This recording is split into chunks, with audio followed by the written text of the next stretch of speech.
വിശുദ്ധ മർക്കോസിന്റെ സുവിശേഷം 12-ാം അധ്യായം 18 മുതൽ 27 വരെയുള്ള തിരുവചനങ്ങൾ. പുനരുത്ഥാനത്തെക്കുറിച്ച് വിവാദം.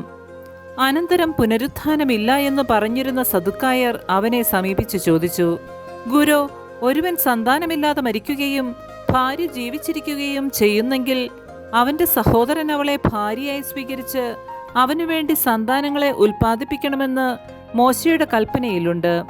ഒരിടത്ത് 7 സഹോദരന്മാരുണ്ടായിരുന്നു. ഒന്നാമൻ ഒരുവളെ വിവാഹം ചെയ്തു. അവൻ സന്താനമില്ലാതെ മരിച്ചു. രണ്ടാമൻ അവളെ സ്വീകരിച്ചു. അവനും സന്താനമില്ലാതെ മരിച്ചു. മൂന്നാമനും അങ്ങനെ തന്നെ സംഭവിച്ചു.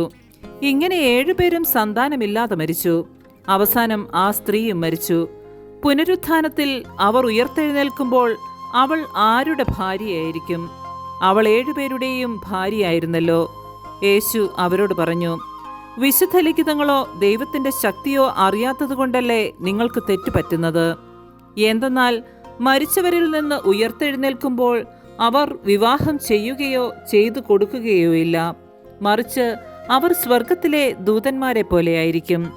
മരിച്ചവർ ഉയർത്തെഴുന്നേൽക്കുന്നതിനെക്കുറിച്ച് ദൈവം മുൾപ്പടർപ്പിൽ നിന്ന് മോശയോട് അരുളി ചെയ്തത് എന്താണെന്ന് മോശയുടെ പുസ്തകത്തിൽ നിങ്ങൾ വായിച്ചിട്ടില്ലേ?